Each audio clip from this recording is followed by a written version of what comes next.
Hi, Marie. Hi, Scotch Trekker. I'm feeling kind of blue. I hope we won't get our antenna in a twist or even chopped off. Why do you say that? Because today we talk with Star Trek actor's newest Andorian on board's Discovery, Noah.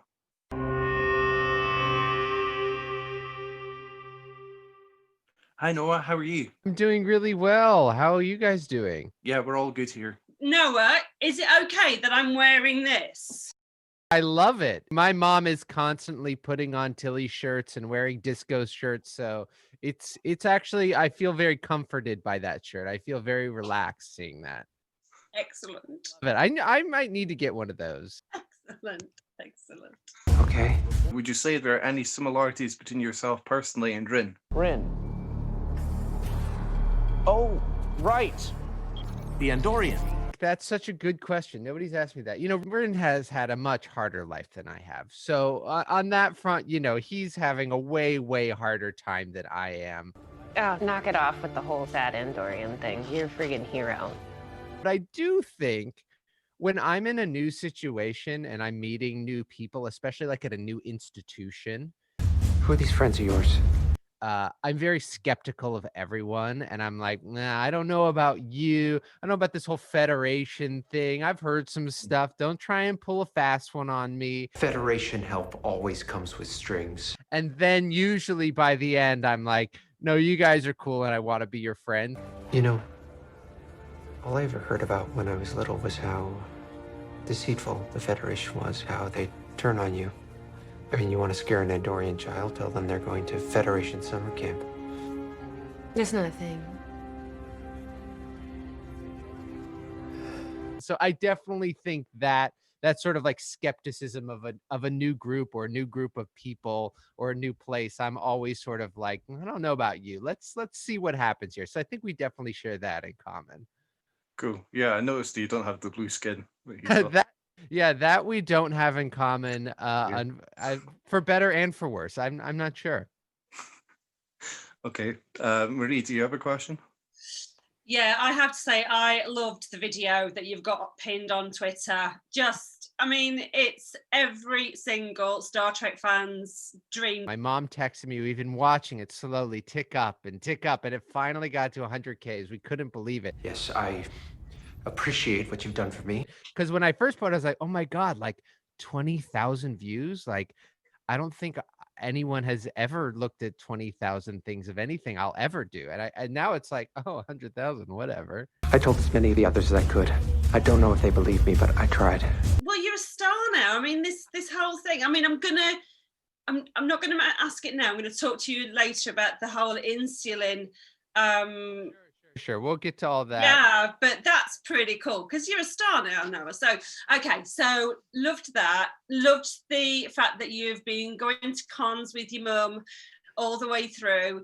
Tell us just a little bit about those experiences to start with. I don't know what she was thinking. I don't know how she like sort of just like, because I like Star Trek, but like I was also 13 and I had other interests, so it was like a part of the thing, but it was just like we're going and I was there. And of course I had an amazing time every time we went. And I think, part of what stands out about those conventions too are like how the best part is really watching the cast talk, doing the Q&A and tell the stories and like Yeah. how they're just like their energy is just so infectious, it's just like such a good time. The audience is loving it. And even like once you've heard the stories 3 or 4 or 5 or 6 times, it's still so much fun to hear them. You know what I mean? Like it's just so weird. I don't understand why that's the case, but like I've heard all of their stories like multiple times. I'm still eating them up, and so I don't know. That was just sort of the thing. It was just like there was just something about and I don't know what that is, and I think it must be something about being a part of the community and sort of like sharing in the stories that we are all sharing, because it's not just like somebody telling you the same story over and over and you're like, yeah, I heard this one. Can I hear something new? It's like, oh no, he's gonna tell that story, oh, we're hearing this, he's doing this story now, so I don't know, it's just something about being part of the community, which is not just the cast up there sort of performing or presenting. It's the whole experience, all the fans there, knowing what's coming, being a part of it. It was just so much fun, and And it was sort of all that was sort of pre-convention, Marvel, pre-nerd explosion, pre-cosplay. So it really was totally bizarre in the best way. I think that's probably why my mom liked it so much, because she's a total weirdo. Fantastic. If you could play any other character in Discovery, who would it be? One of the things I loved about getting to play an Andorian was they're so ubiquitous, but there's not a huge amount of canon on them, obviously. And so getting to play a character that didn't have canon, and so sort of every decision I got to make was my own little contribution to canon was really exciting. And I feel like Kelpians are kind of that. Mr. Rin, a refugee from the salvaged planet, is awake and requesting to speak with you. Let's schedule it. Mr. Rin. We're sort of getting more Kelpian stuff, and I just think that's really exciting. So I wouldn't want to play Saru, because Doug is perfect in that role, and also his prosthetics and makeup and everything is like 100 times harder than what I had to do, which was already super hard. But I think like I would love to play like Doug's son, another tall, lanky Kelpian. I think Saru needs a child, like a teenage child. I don't know what he was doing. I don't know why it would exist. There's no good reason, but if I could insert myself as another alien, I think it would be that. Can you do the walk? Can you do I'm gonna the walk learn. with the arms? I mean, those shoes that he wears, No. you look at them and you're like, that must be an optical illusion. They must be CGIing it, and it's not. It's absolutely insane. I don't know. Like I say, oh, it'd be so fun to be his son, but I think it would actually be literal torture, because he's doing everything that I did literally backwards in high heels. Like, it's crazy. And like, that's not just, he doesn't just wear those when he's walking around on like the bridge, or he's going through stairs on the bridge. There's levels on the bridge just to go up and down. And then when they were shooting in Iceland at the beginning of this season, he was walking on these like rocky beaches in those high heels. It was insane. It was absolutely insane. Wow. The guy's a legend. Yeah. It's true. I mean, he really is a living legend. And it's fun when you get to meet somebody like that. And Michelle is the exact same way, where first off, they're amazing and they're so sweet and they're lovely. And then you get to watch them work and you're like, oh, like this didn't just like happen by accident. You are a creature from another plane who's been brought to this planet to like do karate and kung fu, or like wear a full body prosthetic for 24 hours straight. Yeah, well, I watched Shape of Water a couple of nights ago, and I was just blown away by Doug. He's the nicest guy. He's just the best dude. I mean, he must just be so happy to be out of the prosthetics all the time that he's just really nice to everybody. Yeah. Okay, so you mentioned cosplay earlier. Mm-hmm. How does it feel sitting there right now, knowing that there are people who are pausing their TV, looking at you, you know where I'm going with this, looking at the details, because they're gonna be you. They think I want to be this guy. I haven't even gotten that far. I'm going to be honest. Like, I've been so obsessed with the fan art and like how much the fan art is like, I feel like every time I see a new piece of fan art, even if, some of these fan art, you guys saw that thing, it's just like incredible, but I've also seen like just some sketches, some smaller stuff, and every single one I feel like my ears start bleeding because I can't believe it. So to be honest, I haven't actually like made it all the way to somebody doing a full Rin cosplay. You know what to do? I know the level of work it takes to like put that mask on. To do any part of it yourself is otherworldly. You sure you're up for this? So I haven't really gotten there. I will probably, I will take more pictures with that person than they will take with me. Let's just say that. I will be more excited to meet them than they will be to meet me. They'll have the experience of like, this guy likes Star Trek way too much. He needs to calm down right now. Because that's what a con's going to be like for you now. It's switching tables. That's going to be pretty cool, yeah? I so hope that I get a chance to do a con. I'm still like, we'll see what happens. Anything can happen. I so hope that I get the chance to do it, because that does feel like the sort of final piece of going full circle. Getting on the show is like the big main chunk, but the final thing is like to get it to be at a con and sort of be that in that in between world, which I'm having so much fun sort of straddling of like being a fan and being behind the scenes as well. And I don't know, I'm just really excited because I've just loved interacting with everybody on the internet, which, can obviously be a really bad place. So I've been so pleased and happy and appreciative of how amazing it's been and how excited people have been for me and with me and getting to see all their cosplays. And there is this thing where it's like when Star Trek is in you in a way, like the part of you that should be like, wow, they put way too much time into that. What is going on? Why are they doing that? I don't get this, and then you say like, oh, good job. That part's not in me. And I just skip to like, oh my God, I love this. This is so cool. And so I'm just so excited to get to do that for people in person. So I just really, really hope that comes full circle and then sort of do the thing where like I'm excited and then I'm behind the table and I'm looking to the side of the table. I'm like, are you seeing that? Because I'm seeing that. What's happening? Like that. I'm just really, really excited for that. Be cool. That would be cool. Are there any actors out with Star Trek who you find particularly inspirational performance-wise? Oh, wait, hold on. My wife is calling me. All Let right. me text her and tell her I'm in the middle of an extremely important interview. 1 second. 1 sec, babe. I'm doing an interview. She says hi. Do any other actors who I find inspirational? Yeah, Is that yes? Well, you mean other than my wife? out with Star Trek. There's no such thing for me. You're either in Star Trek.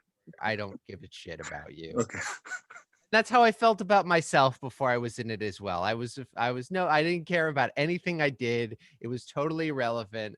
And now I like feel like, all right, well, I can quit now. I have achieved my goals and I can absolutely quit and, be happy for literally the rest of my life. That's my answer. Get on Star Trek. That's what I say. Yes, it's so easy. Just get on Star Trek. Okay. I'll be honest. I love all actors. Everyone is working so hard, but I'm absolutely obsessed with Star Trek right now. So I haven't even really considered another actor in about 6 months. All right. Okay. What's your favorite line of dialogue in the show? Oh, my favorite line of dialogue in all of Star Trek or in Discovery? Either, it's up to you. Either or. Gosh.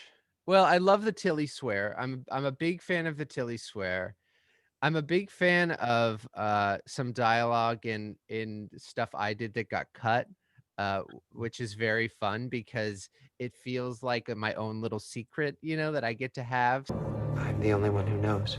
I know that's not really fair, but I love it. Gosh, I sort of love everything that Garrick says. I'm a little obsessed with Garrick as well. What I want to know is, out of all the stories you told me, which ones were true and which ones weren't? My dear doctor, they're all true. Even the lies. Especially the lies. Everything that got cut that I would say, everything that Tilly says, and everything that Garrick says. Cool. Nice answer. You have another question, Marie? I do. You mentioned Tilly, you mentioned Mary. She's got a big fan, we've realised, and that would be Kate Mulgrew. I don't know if you've noticed. I don't really know what to say or make of it other than I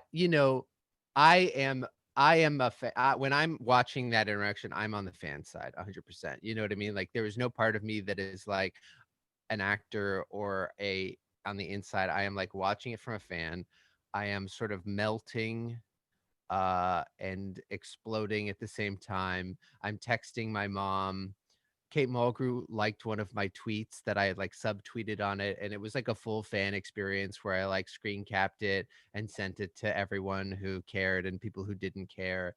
And yeah, I don't You know, I don't even know really what to say. I'm still sort of in the kind of like disbelief of how amazing that was, you know. And I think, you know, specifically in that article, I think Mary is really vulnerable and very brave, and really, you know, putting it out there, and owning that she fucking kicks ass and everyone needs to get the fuck out of her way in the best possible way.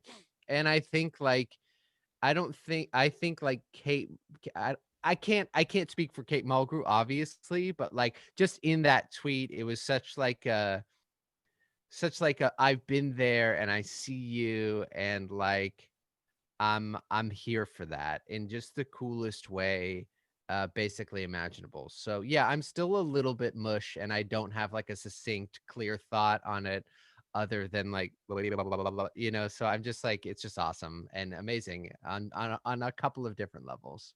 Yeah, it's Cool. brilliant. It's brilliant. Prior to appearing at Discovery, have you had any experience of acting on stage? Oh yes, yes. You know, I actually did a ton of stage stuff in New York and at school, blah blah blah, regionally in the States as well. And actually, like when I actually like was in Toronto and had to leave and like go do a play in Baltimore, and that sort of was, I was like sort of bouncing back and forth a lot between Toronto and Baltimore. So I've done a bunch of stage stuff. Tell us about filming Scavengers. Tell us about that episode. Yes, well, that's a great segue of like, you know, it not being the theater, you know, where you have to like use your imagination and pretend. The second day of shooting, basically, they drove us out to a like steel factory in Hamilton, Canada, and it was just like, it was already like you were in some steampunk future with rust and pipes, and it just felt like, you know, you were like already there. And literally, like, they were like, okay, we'll put you in the makeup for the second time. The first time I had shot was me just laying in the hospital bed, so I didn't do anything. Any news? Dr. Pollard said it'll take some time, but he's gonna make it. I'm glad.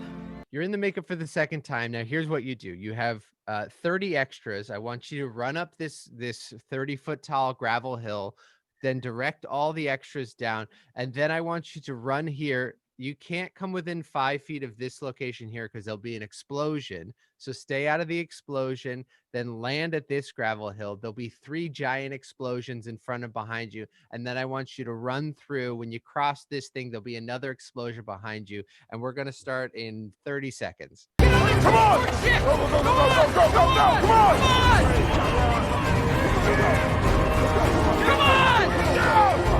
Come on! To the ship! That So was really similar to stage work, yeah? exactly. So it was this thing where it was like, there is no acting happening in that. I am like, you know, I can barely see anything because I have these blue contacts, and so everything's sort of like fuzzy and blurry. I can't hear anything because there's no ear holes on the mask. You know, there's like a pinprick, but I can't hear anything. And then it's just like, I'm just like, don't get blown up, you know? Don't have to act like literally not having this rubber melt into my face and sort of two-facing me. So I was like, yeah, I think my goal is to not get blown up, and I think that comes through on the screen.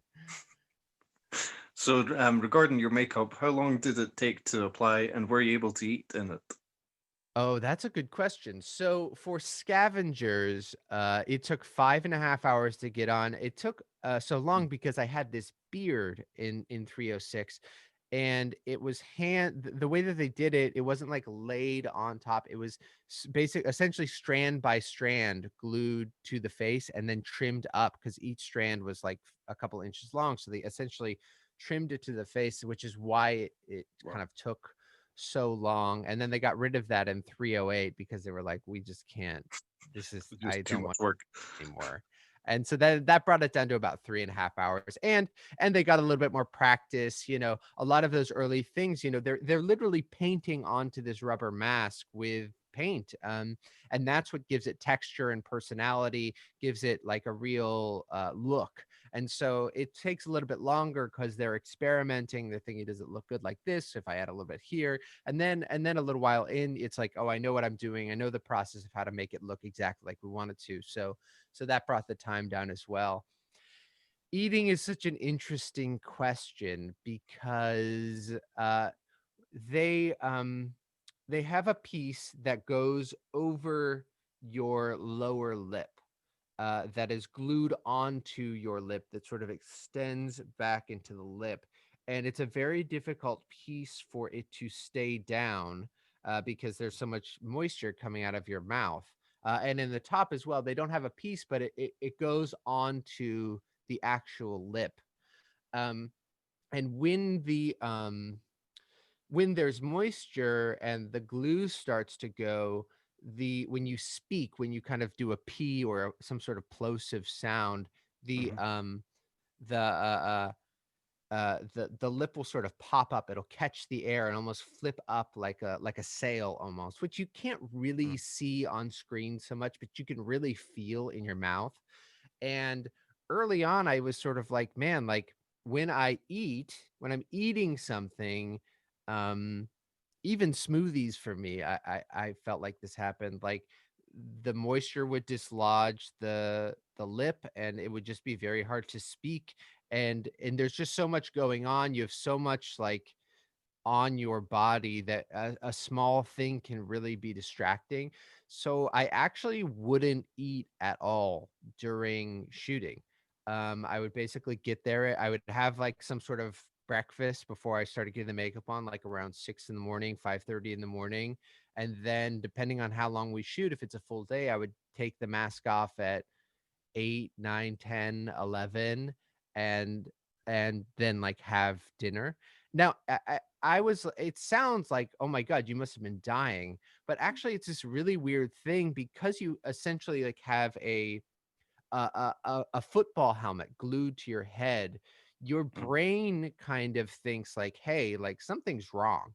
I think you're being eaten. Your brain is, there's something devouring you. You're inside of something. It's crushing your skull and your brain, and it's going to like, there's some stomach acid is going to pour on your head. You just have to keep the pressure on. So it actually like this sort of like hunger mechanism is not firing because it's like, you don't need to eat. You need to like get out of this squid's tentacles right now.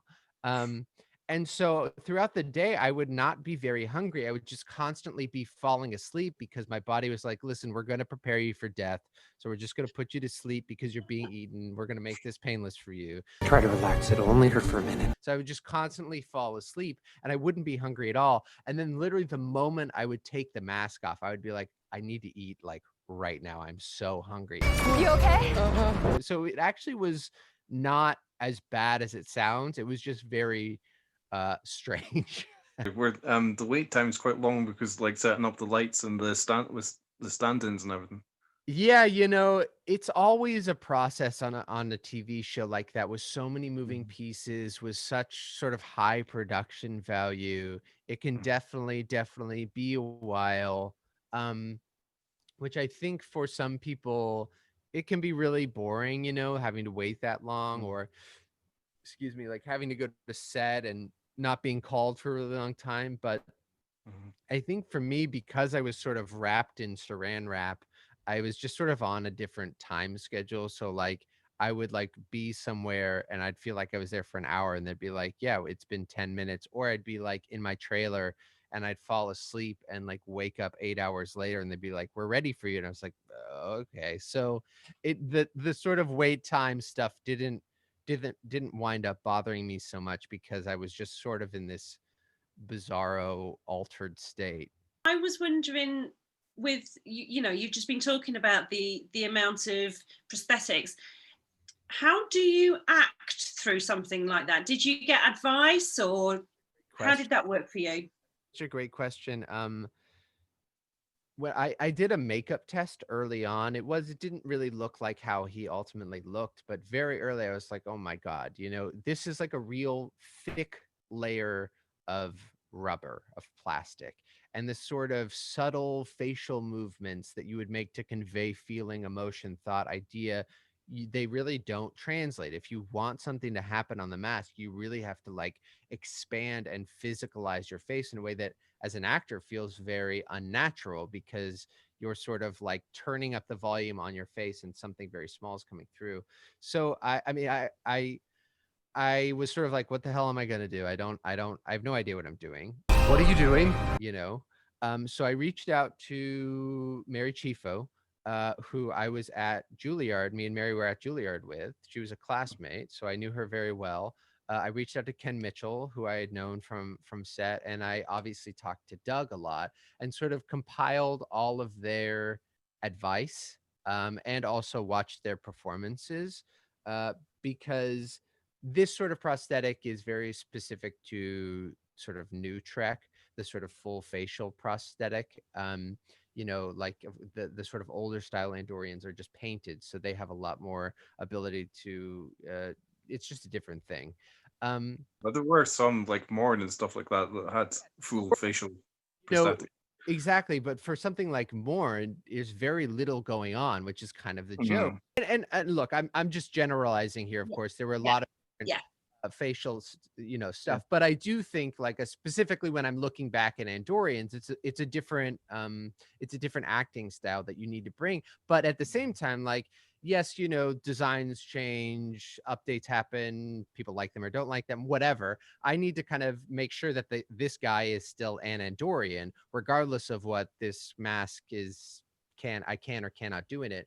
And so sort of what I got from them is that, like, if you want to convey a big emotion, you have to kind of make a big, physically make a large facial expression. Ah! What the hell is it? What's that noise it's making? And that's especially good for the Klingons on the show, because they're so operatic, just the way they're played. It's so big and full. But that doesn't always translate to a character who is beaten down, who is small, who feels small, and so I was really trying to think about, well, then how the hell am I going to, deal with that? Because I can't, force this mask to just convey a kind of like subtle feeling, like hopelessness, that's not sort of like operatic in the same way that I really love how the Klingons are.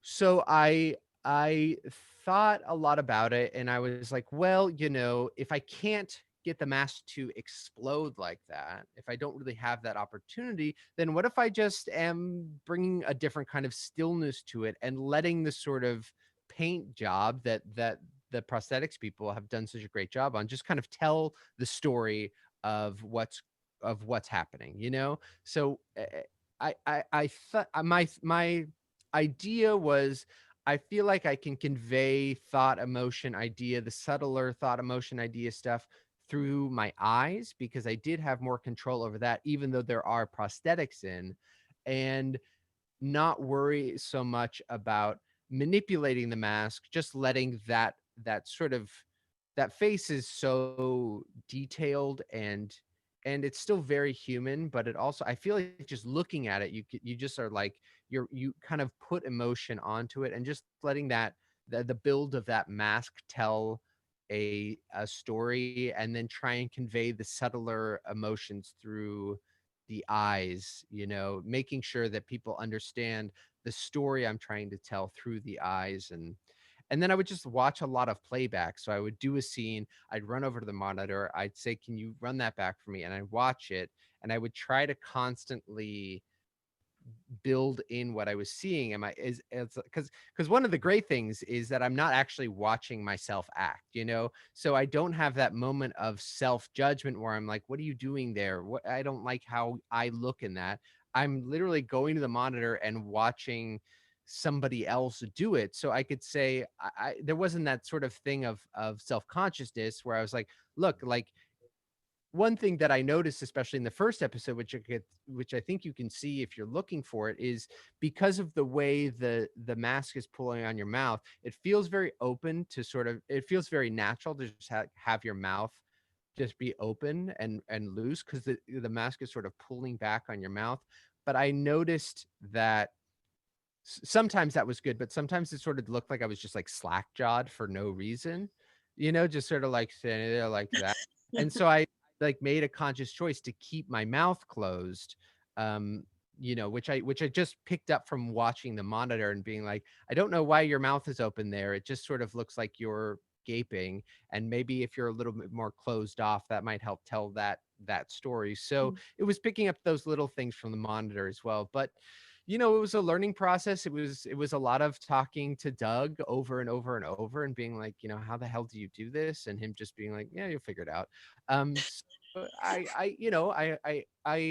I learned a lot, and hopefully I'm able to at least convey his story, his emotional journey is sort of my number one goal. And hopefully I'll get the chance to do something like that in prosthetics another time, in whatever form, just because it's such an interesting challenge for an actor that is it's very unique, and not everybody can do it because it is really, really claustrophobic. It's really limiting. It's really takes mental and physical energy to not freak out. There's that story of Jim Carrey doing the Grinch and then pulling it off, and when you hear it you think, oh my god, a dramatic actor, he's in a blah blah blah, but it's like that is totally a normal reaction to this. It's not a normal thing to do to your body. Or Renee or Bergenois was also like Yeah, it's pulling it you, off. you really feel encased and trapped and assaulted by it. I was at like there was a cast party in 2019, and David Tomlinson came up to me, who plays Linus, and he was like, "Oh, you're one of us," and I was like, "What do you mean? What do you mean, Dave?" He's like, "Well, like not everybody can do this mask work. So if you survived and you're going back to set and you're not like, asking, is there a way to make this easier? Is there a way to make this less painful?" And he's like, "You're one of us insane people," and he looked over at Doug and looked at Ken and looked at Mary and then looked at me. I was like, all right, yeah, that kind of tracks. That tracks. Yeah. You're in the club.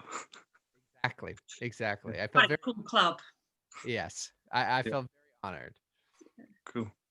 Have you got another question with you? Yeah, this is a little bit, maybe a bit left field, but did you do anything specific with your first Star Trek paycheck? Did you buy anything daft, or have you got some like picture that Star Trek paid for that? I bought a ton of face products because my skin was just like covered in blue and just like being assaulted. So I was like, I'm making sure that when I'm done with this, like I have skin on my face. That was my goal. So that is and really fancy ones too. Not just like, oh, I got like the really nice stuff. So that's what I did with it. Okay, that's cool. Okay. One of my best friends. Who's that? Friend, just keep eyes down. Her two children are both diabetic. So I've seen on Twitter, I've added to your little pot as well. It's an amazing thing. Here in the UK, when my friend Katie had her children diagnosed, it wasn't anything that she needed to worry about was the cost of the medication. It's just something that here in the UK, we don't think about. Just tell me just a little bit quickly about why you've chosen this campaign to go for. Well, thank you so much for donating. It's really been an amazing thing for me to like be a part of the kind of Star Trek community and have people show up. We've raised over $4,000 in just a few days. And for a smaller volunteer-run bootstrap organization like Type 1 International, I've been talking with them, that every dollar, every share, every sort of exposure that they get makes a huge difference. In the States, insulin affordability is a really, really big problem. I'm sorry. The price of insulin has gone up by 256% in the last 10 years. And so Type 1 International essentially sponsors different state branches here. So they have branches in 37 states, which focuses on advocacy and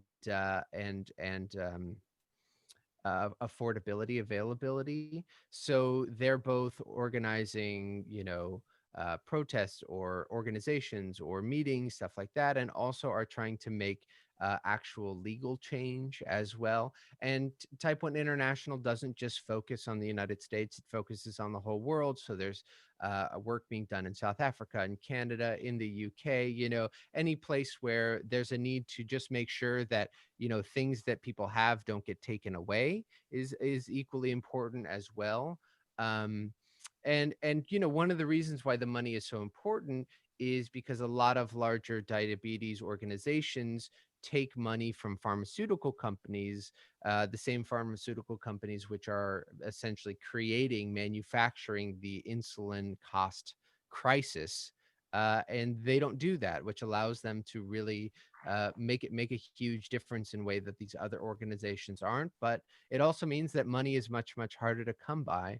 So every single donation has made a huge difference. And I felt really, really honored and extremely touched. And, not surprised. Trek people are awesome and they show up. And I mean, surprised, obviously, in the best way, but also, validated in the choice of the community. That's good to hear. It's really good to hear. Yeah. Thanks for that. Well, thank you too. I really appreciate it. So, where can people find you on social media? Yeah, you can find my Twitter, N_A_K. It's just sort of all Star Trek all the time now, which is the way it should be. That's where I do most of my stuff, mainly because I can interact with people, have conversations with people in a way that I find it more difficult to do on other social platforms. So just go check me out there and say hi. Definitely. Cool. Thank you very much for your time today, Noah. It's been nice, cool, just like Andoria. Yes, I'm very glad that Giorgio is not the ruler of Andoria in our timeline. I don't think that'd be very fun. I think they would not be cool anymore. But yeah, it's been great being here, and thank you guys so much for having me. And I just keep staring at that shirt. I'm just gonna have to go buy one. Like I say, I wasn't sure if it was a bit cheeky wearing it, but I love it. Totally love her as well. So yeah, she's just absolutely killing it. I didn't mean that, but yeah, she's killing it at the moment on Discovery. So yeah, she was there at my first convention a couple of years ago, and I it's like with a convention, I could probably tell you every single conversation I had with everybody whilst I was there. And I remember saying to her, what's it like seeing everybody sort of dressing up as you? And she just sort of looked around and she went, I would not have the patience to do it. And I was like, top answer. Yes, you were indeed talking to my wife. Oh no, it's been brilliant. Thank you ever so much. We really appreciate your time, Noah. Absolutely, guys. Thanks for having me. Yeah. I need to get off this ship. All right, guys. Have a good one. Thanks, Noah. Take care. You did good, Rin. We hope you've enjoyed this video. Leave us a comment and hit the like and subscribe buttons. Track you later.